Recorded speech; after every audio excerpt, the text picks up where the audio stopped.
ये आवाज कम से कम भोपाल तक नहीं जाएगी तो फिर यहाँ पर अगला विकास नहीं होगा।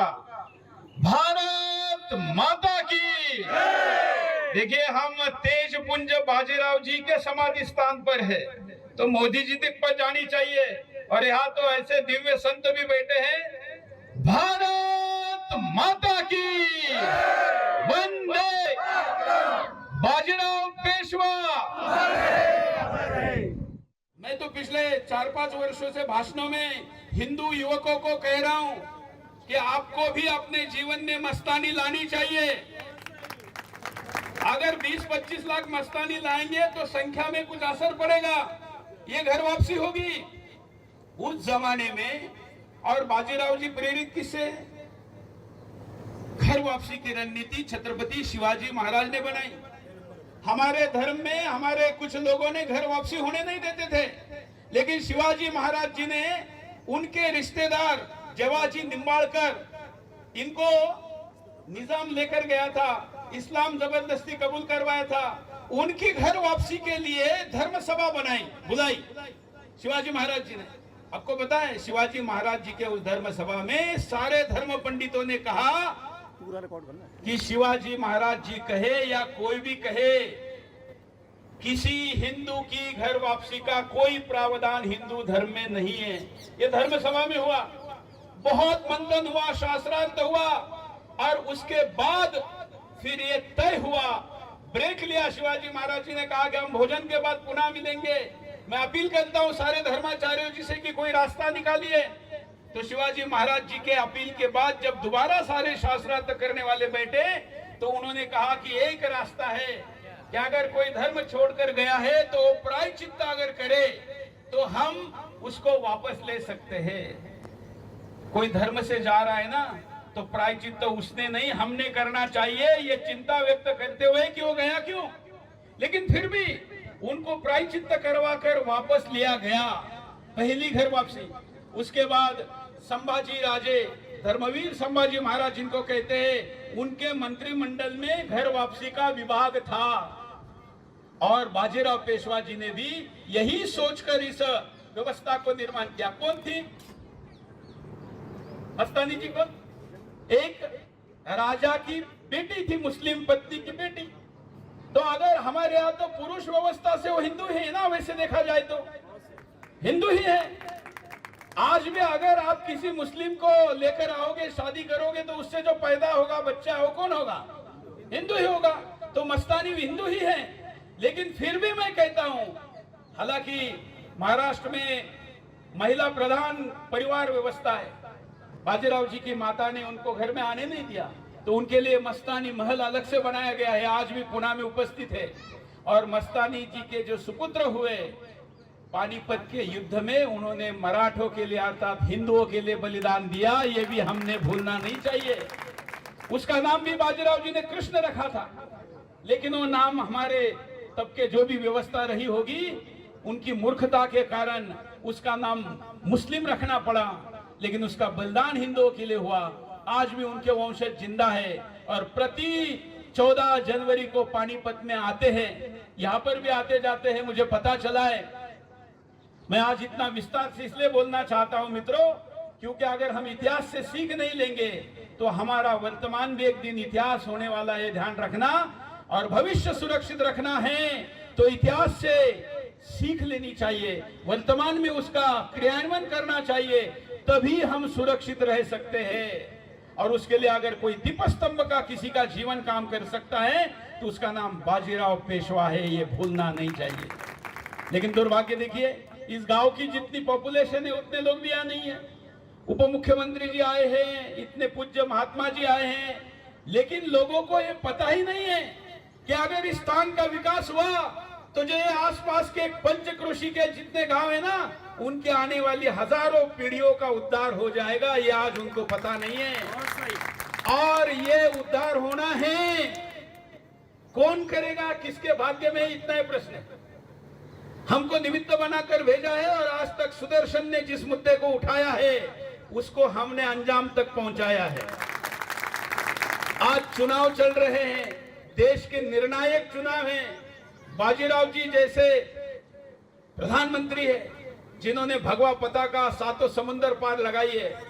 लेकिन इस चुनाव के बीच में भी मैंने तय किया कि शायद ये चुनाव में ही ये मुद्दा आना ज्यादा जरूरी है, और इसलिए आज आपके बीच हूं। ये वचन देता हूं कि जब तक यहाँ पर कम से कम 100-200 करोड़ रुपए मैं अपने प्रयासों से नहीं लाऊंगा, तब तक मैं यहाँ पर पूरा फॉलोअप करता रहूंगा। और महाराष्ट्र सरकार से भी लाएंगे, केंद्र से भी लाएंगे, मुख्यमंत्री मध्य प्रदेश को लेके आएंगे यहाँ पर और इसकी घोषणा करवाएंगे। अब 4 तारीख को जो नया कल्चर मिनिस्टर शपथ लेगा, उसके सामने अगर सबसे पहला कोई आवेदन जाएगा, 4 तारीख को रिजल्ट है, उसके 8-10 दिन बाद 5 दिन बाद नए प्रधानमंत्री, वही प्रधानमंत्री नए मंत्री को बनाएंगे, तो उसके सामने पहला आवेदन बाजीराव जी के समाधि के विकास का लेकर जाऊंगा। और आपको कोई डेलीगेशन लाने की जरूरत नहीं है, मैं ही आपका प्रतिनिधि दिल्ली में बैठा हूं। हमारे परिवार को भी शिवाजी महाराज जी ने धार में भेजा था, हम पवार है वैसे देखा जाए, लेकिन व्यवस्था के अनुरूप पानीपत के युद्ध के बाद किसी को धार में रखा, किसी को रतलाम भेजा और हमारे परिवार को महाराष्ट्र भेज दिया। तो मध्य प्रदेश तो आपकी राज्य व्यवस्था है ना, तब तो थोड़ी राज्य थे। ये पूरा हिंदुस्तान हमारा है और हर कोने में महापुरुष का पूर्ण सम्मान होना यह हमारा कर्तव्य है। इस स्थान के लिए आवाज उठाना जरूरी है, उठाना चाहिए। सरकार के पास फॉलोअप करना जरूरी है, करना चाहिए। और उसके लिए जो भी डिजिटल माध्यमों की आवश्यकता है, क्योंकि यहाँ पर आने के लिए सड़क का माध्यम ठीक नहीं है, करना पड़ेगा। यहाँ पर मैं तो कहता हूँ कि यहाँ स्पेशल जब तक देश के प्रभावी लोग नहीं आएंगे तब तक उसका प्रभाव नहीं पड़ेगा, ध्यान रखना। और इसलिए यहाँ सबसे प्रभावी लोग आने के लिए जो जो करना पड़ेगा वो भी करना चाहिए। मुझे तो डाउट है कि प्रधानमंत्री जी तक ये समस्या पहुंची है। अगर 10 साल में उनके पास ये समस्या पहुंची होती तो इसका उद्धार होने में 10 साल नहीं लगते। तो अब जब आए तब अब आए हैं, 24 में इसकी बात हो रही है, तो इस सरकार के द्वारा ये काम कराएंगे। बस एक आग्रह करता हूं कि हम केवल स्मारक बनाकर क्या करेंगे।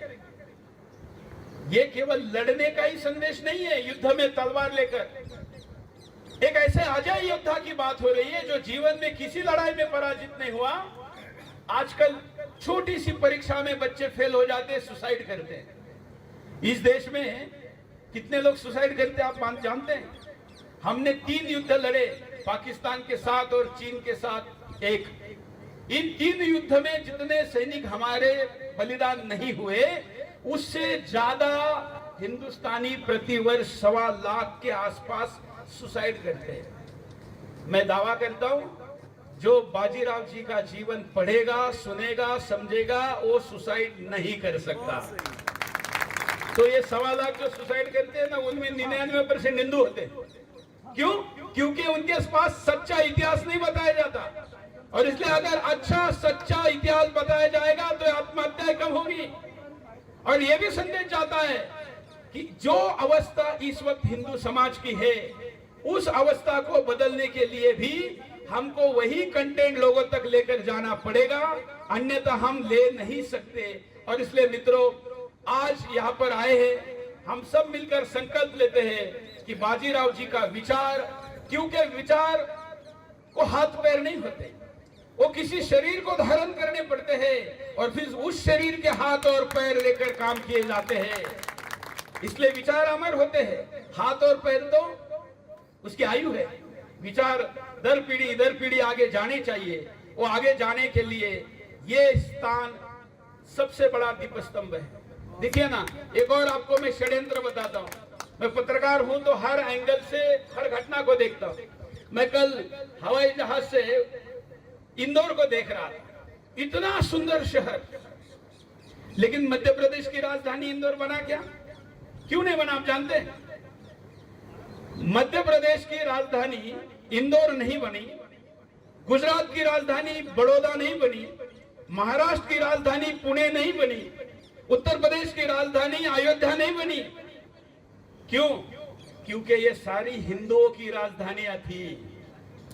भोपाल नवाबों का है, लखनऊ नवाबों का है, अहमदाबाद जिसको मैं कर्णावती कहता हूँ वो भी मुसलमानों का है।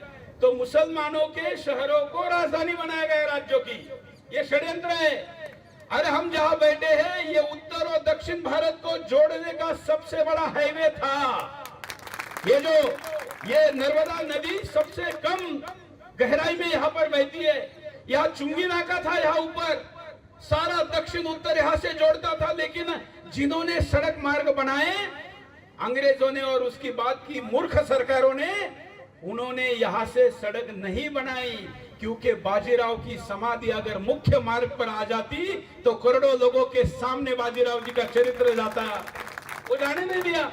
हमारे सभी महापुरुषों की समाधियों की यही अवस्था है।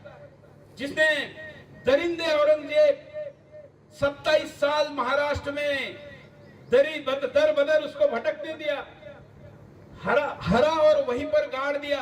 किसने? ताराबाई नाम के रानी ने। आज उसकी समाधि की अवस्था तो इससे भी खराब है। ये हमारे महापुरुषों के साथ हुआ। और अनाम वीर कितने हुए? वो अनाम क्यों हो गए? क्योंकि उनके नाम का कोई प्रतीक नहीं रहने दिया। तो इसलिए बाजीराव जी को अनाम कभी नहीं होने देंगे, ये प्रतीक संजोए रखेंगे और इसको बढ़ाएंगे। इस संकल्प के साथ ये वचन देता हूं कि मैं आपके साथ, और मुझे तो लगता है कि बाजीराव जी के लड़ाई में हम उनके सैन्य में रहे ही होंगे, इसलिए तो आज यहाँ पर लाया है। और आप लोग भी आज यहाँ पर क्यों है इतने गर्मी में?